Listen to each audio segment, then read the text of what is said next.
The very first thing that you want to do when you've downloaded and installed Transit and you're signed in is create an authentication profile. This is going to be reusable credentials that you can attach to your devices so that when those devices go to log in, they can just use the already created authentication profile to get connected and get authenticated. So here's my lab environment, and what I want to do is I want to set up a connection to right here, my R1 device, the root of my entire topology, and its IP address is right there.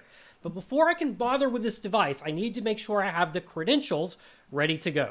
So this device is already configured, so what I'm going to do is I'm going to create an R1 authentication profile, or really a Cisco lab profile, since I use the same credentials across all of these devices.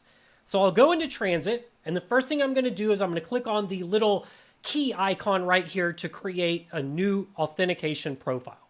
I'll say new profile, and I'll give this profile a name like Cisco-lab creds. I'll specify my username, and where do I want to store this credential, or where is this credential coming from? When I choose the OS keychain, that's going to store this in the password keychain in macOS. It would also store it in Credential Manager in the Windows operating system. Big point, we're not storing credentials in a file. We're using the secure enclave that you already trust in your operating system.